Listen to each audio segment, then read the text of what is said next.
Or maybe I'll go first this time. Thanks guys. It's a big thing to take all the information from the Act and actually make it tangible and practical. I'm still, I guess, struggling a little bit to put some of the pieces together, maybe of the concept, because you were talking about articulating to the board, but then making it people-centric. You're quite a externally based, you've got a lot of contractors in your organisation, but the health and safety and what you were trying to do is certainly about the workers. And then you sort of said they didn't have too many health and safety issues before. So I guess I'm just trying to pull the pieces together, but I've only got time for one question. So maybe my specific question might be around the design thinking. How did you actually use that process to come to this persona model? Yeah, so I'll have a crack at this one. So I've been here about 8 months now, and when I arrived, I sat down and read every single case I could find from Australia, New Zealand, UK, anything that was relevant to our legislation. And so my background is as a lawyer, so I'm very comfortable reading case law. And what started to emerge was I could see what judges were looking for. But what I couldn't see in the practice that was around and available was anyone else following that same mindset process. So that got us going. What you've seen today is the distillation of about 300 PowerPoint slides showing how the whole process was built up from base upwards. So we started off with a lot of words to explain and to be able to justify. So we needed to justify to the board, and we have a strongly skilled professional board of directors. We needed to be able to justify the position we were taking, the views we had around the law, because getting it wrong is pretty risky. Once we'd done all of that, then the question was, how do we make, we had a certainty of what we'd done, and then how do we make that come to life to use within the organisation? So it needed to both be a usable model for our people, but also totally watertight from a justification legal perspective as well.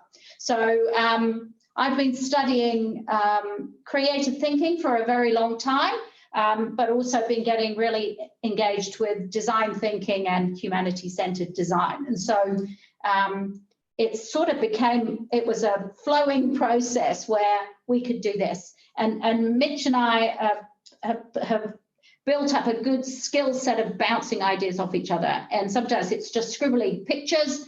How does this look? We've got great designers here. And so Denise on our team has been turning our scribbles into coherent pictures. So that was our process. But yes, this is the top slice of something pretty complex. Thank you. Thank you, I can imagine. Okay, Almas, have you got a question? Or? Yes, yeah, I would like to ask. May. Sorry. Yeah. Actually, I would like to follow up from your question, Trish, and from your answer, Mitch and Jenny. Could you give us a real life example of how your legal, you have said in your application that another area of innovation was bringing in the legal analytical skills, and you're an expert at it, Jenny. So in the real world life, like, could you give us an example of how it would be applicable practically?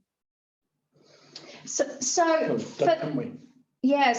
this process to have value, we need it both never to be tested in the court, because not ending up in front of a judge is the success for this.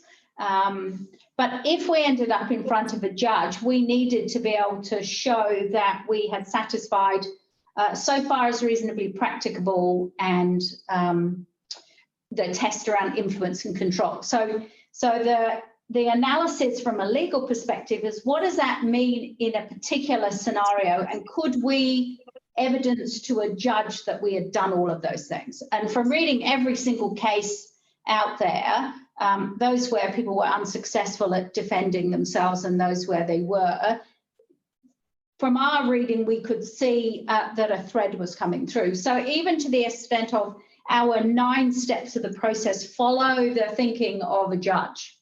So the judge, all of the judges would start with who's the worker, what risk are they in, what's happening, and then it tracks from there. The problem with so many of the models we looked at for, you know, there are some overlapping duties frameworks which have won safety awards in New Zealand, but they're all pinned on a RACI and wouldn't necessarily save somebody in front of a judge. So I've got a level of confidence that we could run a, you know, the right argument, that we had taken all all of the right steps, and that we understood where we had high levels of influence and control.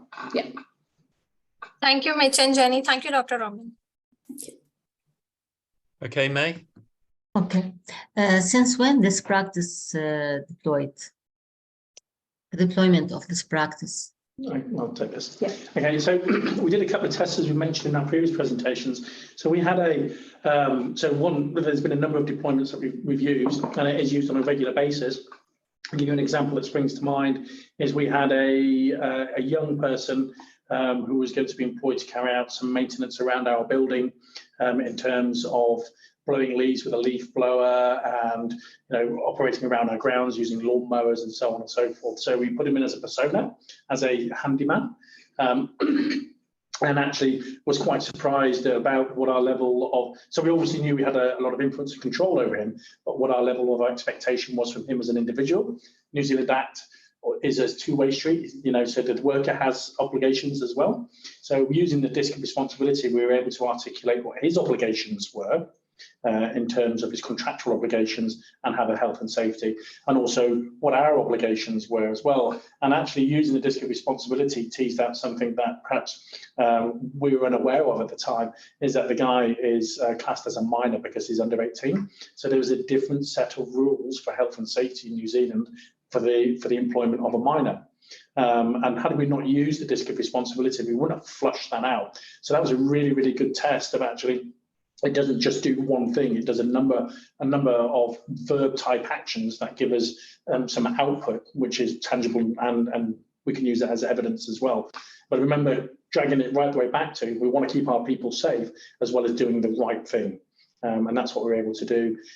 We've also applied it to other people that we've been working with in our building, and we've also applied it to subcontractors, which we've had out in the field. So if I was to give you a number, I can't give you a number, but it's not 1 or 2, it's in the 40s, 50s, and probably 60s now of where this is being deployed within the business. And the feedback we've had thus far is, why isn't everybody doing this? And this is so easy to understand.